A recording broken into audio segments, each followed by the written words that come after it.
উপলক্ষে এই শ্রীমদ্ ভাগবতকে আমি প্রচার করে গেলাম। আর শ্রীমদ্ ভাগবতই হচ্ছে আমার অভিন্ন প্রকাশ। শ্রীমদ্ ভাগবত হচ্ছে আমার অভিন্ন প্রকাশ। যে আমি সেই হয় আমারও ভাগবত। এই ভাগবত আর আমার মধ্যে কোনো পার্থক্য নেই। ভগবান হরিভক্তি বিলাসের মধ্যে সিদ্ধান্ত দেওয়া আছে জন্মাষ্টমী ব্রত পালন করা আর এই ভাগবত পূর্ণিমার ব্রত পালন করা একই ব্যাপার, কোনো ভেদ নেই, একই ব্যাপার। তো আজকের ভাগবত পূর্ণিমা একটা বিশেষ তিথি, জন্মাষ্টমীর সম্বন্ধিত।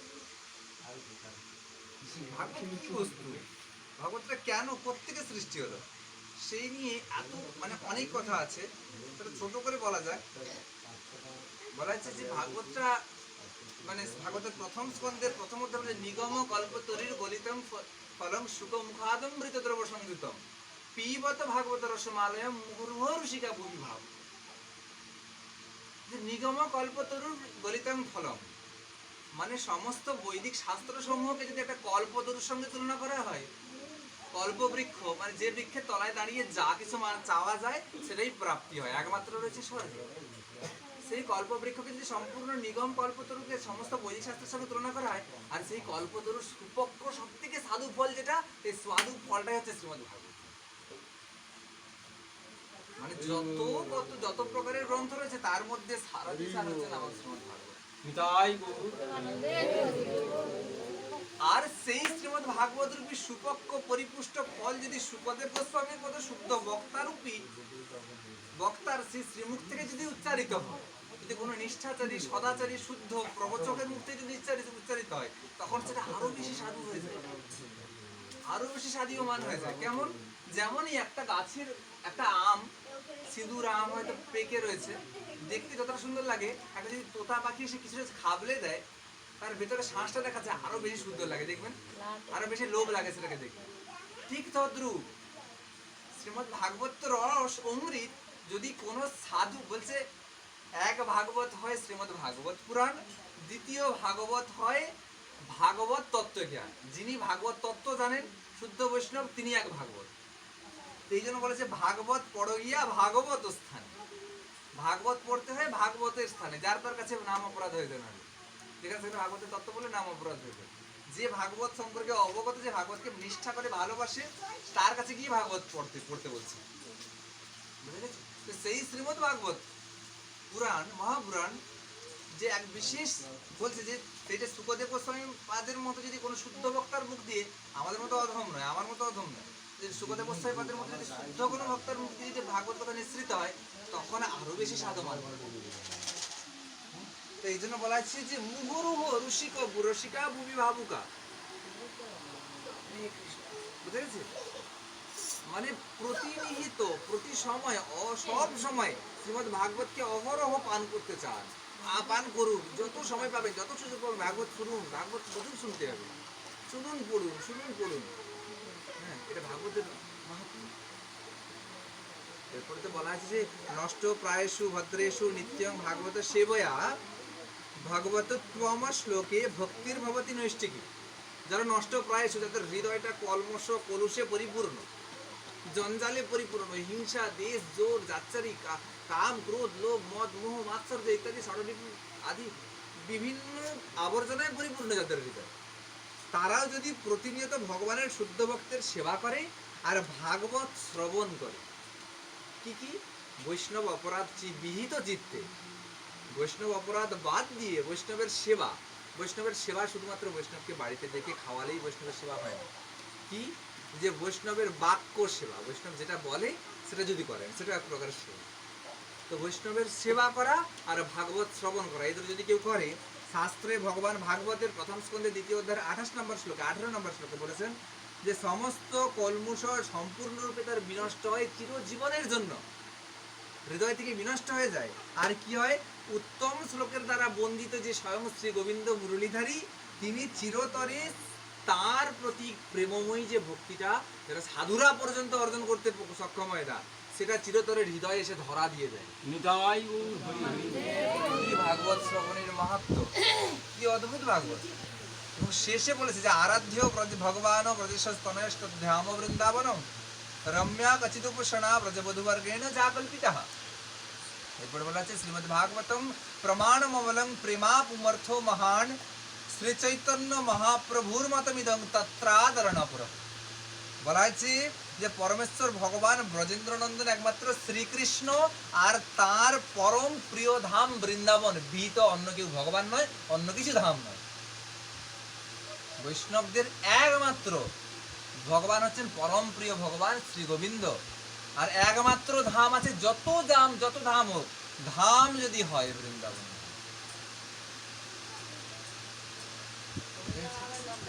শ্রীকৃষ্ণ তার ধাম, পরম ধাম বৃন্দাবন একদম প্রিয়। আর কি বলেছে, বৃন্দাবনের গোপীদের দ্বারা সম্পাদিত উপাসনায় সর্বোচ্চ উপাদেয়। আমরা যত প্রকারের উপাসনা করছি, এগুলোর থেকে সব থেকে ভগবানের প্রিয় উপাসনা হচ্ছে গোপীদের দ্বারা সম্পাদিত উপাসনা। কি বললাম? গোপীদের দ্বারা সম্পাদিত, গোপী ভাবের সেবা সব থেকে সর্বাধিক উৎকৃষ্ট। আর বলছে শ্রীমদ্ ভাগবতী হচ্ছে অমল পুরাণ, যা একমাত্র উপাদেয়। যত গ্রন্থ পড়ি, ভাগবত হচ্ছে সর্বশ্রেষ্ঠ সারাথী সার। আর বলছে যে কৃষ্ণ প্রেমী সমস্ত জীবনের লক্ষ্য। আমরা যাকেই প্রেম করি না কেন, যার প্রতি আকৃষ্ট হই না কেন, একমাত্র কৃষ্ণকে প্রেম, কৃষ্ণের প্রতি প্রেমকে বর্জিত করে যেন না হয়। জড়জাগতিক ভালোবাসুন, কিন্তু কৃষ্ণ প্রেম বর্জিত যেন না হয়। ভগবানের প্রতি ভালোবাসার স্থিতিকরণটা যেন ঠিক থাকে। হ্যাঁ, আর বলছে এটাই শ্রী চৈতন্য মহাপ্রভুর একমাত্র অভিমত। এ বিহিত যদি অন্য কেউ পরিচালনা করে নিজের জীবনকে, তাহলে সে ভগবানের পরম আদরণীয় হয় না, ভগবানের আদর পাওয়া যায় না। ভগবানের আদর পাওয়া যাবে না।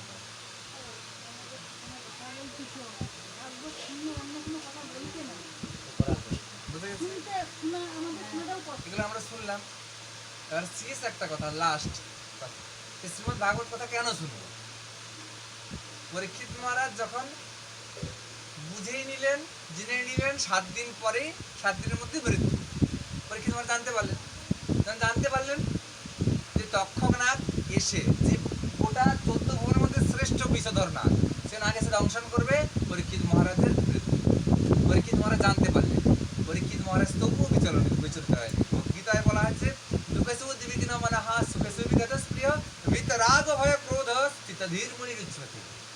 যে দুঃখেও ভেঙে পড়ে না, সুখে অত্যাধিক আনন্দে আবৃত হয়ে যায় না, এবং যার কাছে রাগ, ভয়, ক্রোধ একই সমতা বজায় রাখে, সেই প্রকৃত সাধু। হ্যাঁ, তো সেটা তো আমার মধ্যে নাই। তো এই জন্য সাধু পরীক্ষিত মহারাজ তার সাধুত্বের পরিচয় দিয়েছেন। দেখো কেমন ভাবে আমাদের নিজের দুঃখটাকে কন্ট্রোল করতে হয় নিজের জীবনে। পরীক্ষিত মহারাজ জানতে পারলেন না। আমরা যদি জেনে যাই যে 7 দিন পরে মৃত্যু, আমরা কি করবো? হাই মৃত্যু 7 দিনে, আমাকে এটা খেতে দাও, ওটা করতে দাও। কিন্তু পরীক্ষিত মহারাজ নিজে এত বড় রাজা ছিলেন, গোটা ব্রহ্মাণ্ডে, গোটা পৃথিবীর রাজা ছিলেন, তবুও তিনি ভেঙে পড়েননি। যখন তাকে স্বয়ং সমস্ত দেবতা ঋষিগণ এসে বলছে, মহারাজ আপনার এই অবস্থা, আপনি কিছু একটু করুন। বলছে আমার কি করণীয়? যা করেন ভগবান করবেন। বলছে কিছু একটু করতে হবে। বলছে তখন নারদ মুনিকে বললেন, নারদ মুনি আপনি বলুন কিছু করে দেন। বলছে আমি তো জানি না, ব্রহ্মাকে গিয়ে বলো। ব্রহ্মা বললেন কি, যে একমাত্র একটাই উপায় আছে, শুদ্ধ ভক্তের মুখ থেকে ভাগবত কথা যদি শ্রবণ করে। তো শুদ্ধ ভক্ত কি খোঁজা হলো, যে যিনি স্বয়ং শিবের কাছে বলা আছে। শিবের কাছে গিয়ে বলছি, শিব মহাদেব আপনার মতো পরম শুদ্ধ বৈষ্ণব আর কেউ নাই, আপনি ভাগবত শ্রবণ করেন। ভাগবত মহাদেব বলছে অহং বেত্যা সুখ বেত্যা ব্যাস বেত্যা নবেত্যতে। বলছে আমি ভাগবত কিছুটা জানি, আর ব্যাসদেব গোস্বামী যিনি স্বয়ং ভাগবত লিখেছেন, তিনি জানেও না, নাও জানতে পারে, জানতেও পারে, আমি কোনো গ্যারান্টি দিতে পারি না। দেখুন, তিনি ভাগবত লিখেছেন, তাকে বলছে মহাদেব যে উনি জানতেও পারেন অথবা নাও জানতে পারেন। মহাদেব তাহলে আপনি জানেন? আমি কিছুটা জানি। তাহলে পূর্ণরূপে জ্ঞাত কে? বলছে একজনই পূর্ণরূপে জ্ঞাত, সেটা কি? স্বয়ং ব্যাসদেবের পুত্র শুকদেব গোস্বামী, তাকে ধরে নিয়ে আসে। তো নব কিশোর একদম সুন্দর রূপ ধারণ করে শুকদেব গোস্বামী পাতিকে তুলে নিয়ে এসে, শুকদেব গোস্বামী যখন দেখলেন বসে আছে, তখন পরীক্ষিত মহারাজ নিজে গিয়ে বলছেন, প্রশ্নটা কেমন দেব? পরীক্ষিত মহারাজ বলছেন না যে আমার মৃত্যু আছে, আমাকে তাড়াতাড়ি ভাগবত শুনুন, আমি যেন বাঁচতে পারি, মুখ করে আমার যেন মৃত্যু চলে যায়। পরীক্ষিত মহারাজ এটা বলেন। একটা কথা বলি। বলছে কি? বলছে আমি কি কোনো প্রশ্ন করার যোগ্য? বলছে হ্যাঁ বলো, তুমি কি প্রশ্ন? বলছে যদি কোনো জীবের আসন্ন মৃত্যু তার কাছে এসে দাঁড়ায়, তখন সেই জীবের কি করণীয়? দেখুন কত আকুল চিত্তের প্রশ্ন। আমরা তো অল্পতে কিছু একটা কোথাও আঘাত পেয়ে গেলে তার বোম ফাটিয়ে ছেড়ে দিই। পরীক্ষিত মহারাজ মৃত্যু জেনেছেন, জানেন মৃত্যু, তবুও পরীক্ষিত মহারাজ বলছেন প্রভু কি করণীয়? আবার বলেননি যে আমার মৃত্যু, বলছেন যদি কোনো জীবের আসন্ন মৃত্যু সম্ভব আগের থেকে আসে দাঁড়ায় তখন তার করণীয় কি? সুখদেব গোস্বামী পাদ তো সব জানতা, সমস্ত কিছু জানেন। যে পরীক্ষিত তোমার এত দৈন্যতা আমি আজও পর্যন্ত অন্য কারোর মধ্যে লক্ষ্য করিনি। তোমার নিজের মৃত্যু অথচ তুমি বলছো যে যদি কারোর মৃত্যু দাঁড়ায়, হচ্ছে একটাই করণীয়, তুমি আজ থেকে এই মুহূর্ত থেকে সংকল্পিত ভাবে নৈমিষারণ্যে বসে শ্রীমদ্ ভাগবত শ্রবণ করো, আমি শ্রবণ করাবো তোমাকে। সুখদেব গোস্বামী যখন শ্রীমদ্ ভাগবত শ্রবণ করালেন 7 দিন ব্যাপী, 7 দিন ব্যাপী শ্রবণ করানোর পরে পরীক্ষিত মহারাজ ধন্য আদি ধন্য, বলছে এখন যদি মৃত্যু কি আমাকে নেবে, আমি নিজে মৃত্যুর কোলে ঢলে পড়বো। দেখুন তখন মোক্ষ প্রাপ্তিকেও তুচ্ছ করে যে, সেটাই হচ্ছে প্রকৃত ভক্তি। পরীক্ষিত মহারাজ বলছে যে শ্রীমদ্ ভাগবত যারা প্রকৃতি শুনে নেয় না, তাদের মানে দুর্বিপাকে যে মৃত্যু হয়, দুর্ঘটনা জনিত মৃত্যুও চলে যায়, কিন্তু যে মুনির অভিশাপ সেটা তো টলবে না। তাই পরীক্ষিত মহারাজ শুধুমাত্র মুনির অভিশাপটাও ধ্বংস হয়ে যেত, ওখানে কাজ করতো না। পরীক্ষিত মহারাজ মুনির কথার দামটাকে রাখার জন্য কি করলেন, যে হে প্রভু আমি তোমার কাছে আসছি। তাই বলে পরীক্ষিত মহারাজ নিজে ব্রহ্মতালু ভেদ করে নিজের প্রাণকে আগে বিসর্জন করলেন। বিসর্জন হয়ে যাওয়ার পরে দেহ যখন মৃত, দেহে প্রাণ নাই, তখন সুখদেব গোস্বামী বললেন এখন আর পরীক্ষিতের দেহে প্রাণ নাই, এখন হে তক্ষক তুমি এসে দংশন করো। বুঝলেন, পরম গতি লাভও হলো, এদিকে তক্ষকের নাগের দংশন হলো। তক্ষক নাগ দংশন করার পরে তক্ষক নাগ নিজে ভাবছে, বলছে হায় আমার জীবনটা আমি কি করলাম, এত বড় একজন সাধুকে আমি দংশন করলাম। তো পরবর্তীকালে স্বয়ং সুখদেব গোস্বামী পাদ ওই তক্ষক নাগকে অ্যাডভাইস করছেন, তক্ষক তোর অনেক সুকৃতি ছিল বলে তুই সাধুর চরণে মুখ দিয়ে স্পর্শ করতে পারলি। নিতাই গৌর। শত্রুকেও, শত্রু তো মিত্রাভার জয়তে ইতি শ্রীমদ্ ভাগবতম রসম। দেবতারা এসে বলছে, ভোগ লাগানো হয়ে গেছে, এবার কমপ্লিট করে দেবো। দেবতারা এসে বলছেন যে হে প্রভু, সুখদেব গোস্বামী পাদকে বলছে, সুখদেব গোস্বামী যখন পরীক্ষিত মহারাজকে প্রথম দিন ভাগবত কথা শোনান, তখন দেবতারা এসে বলছে যে আমরা অমৃতের ভান্ড নিয়ে এসেছি, অমৃতের কাজ কি, অমর বানিয়ে দেবা। তো তোমার এই ক্যান্ডিডেট যে পরীক্ষিত মহারাজ, তো তোমার ক্যান্ডিডেট পরীক্ষিত মহারাজকে একটু মন দিয়ে শুনুন সবাই, একটু আর একটু। তোমার যে এই যে শ্রোতা পরীক্ষিত মহারাজ, এই জায়গাটা মোস্ট এসেন্সিয়াল, মন দিয়ে শুনুন। পরীক্ষিত মহারাজকে, ওর তো মৃত্যু আসন্ন, ওকে তো বাঁচাতে হবে, তো অমৃত খেলে তো অমর হয়ে যাবে, অমৃত খেলে অমর হয়ে যাবে, তাহলে ভাগবত কথা শোনানোর কি দরকার, ওই ভাগবত কথাটা আমাদেরকে শোনাও আর তুমি অমৃতটা খাইয়ে দাও, ওকে ব্যাস হয়ে যাবে।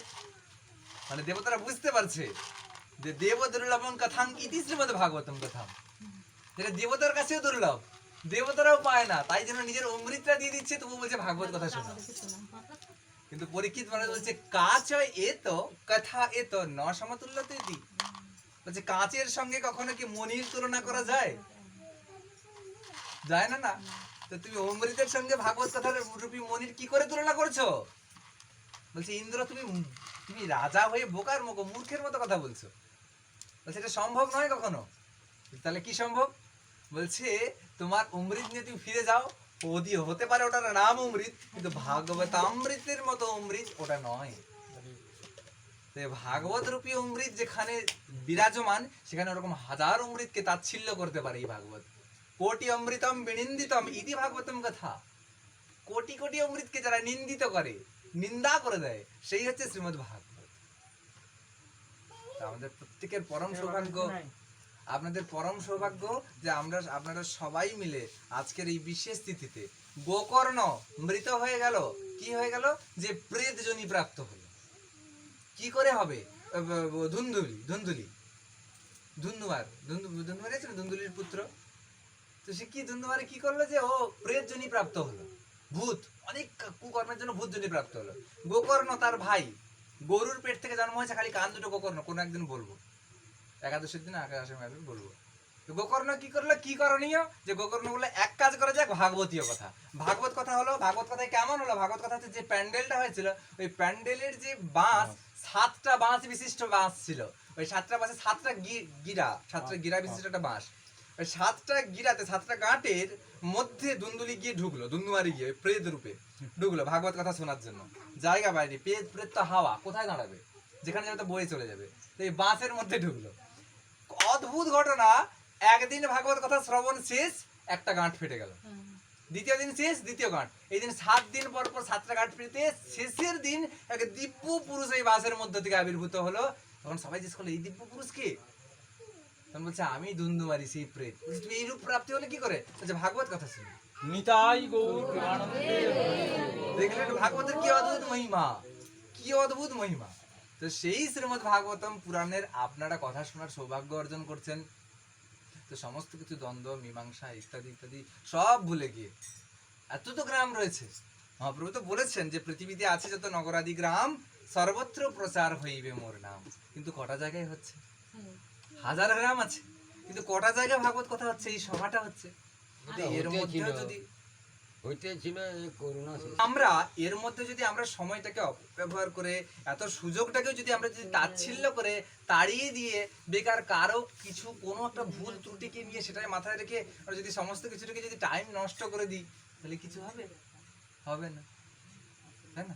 তো যতটুকু সময় বলছে, পাইয়াছ ভাগ্যবান কোটি জন্ম ফলে, কোটি জন্মের ফলে তুই ভাগ্যবান পাইয়াছ হেন কথা শুনিবার ভক্তি তরুণুলে।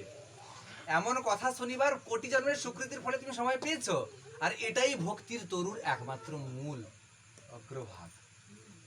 তাই সবাই মন দিয়ে নিত্য ভাগবত কথা শ্রবণ করার চেষ্টা করবেন। যখনই ভাগবত কথা যেখানে হবে সময় দিয়ে ভাগবত কথা শ্রবণ করুন, প্রসাদ সেবন করুন, আনন্দ করুন, কীর্তন করুন, সংকীর্তন করুন। এই তো জীবন। আর কি? আর কতদিন কিভাবে থাকবো? রাগ অভিমান দিন হিংসা দেশ কি দরকার? অপরাধ মার্জনা করবেন কথা কালে। সবাই মিলে ভালো থাকুন, একটু কীর্তন হোক। আরে ভাগবত পাঠ মানে 7 দিন যদি একরকম শোনা হয়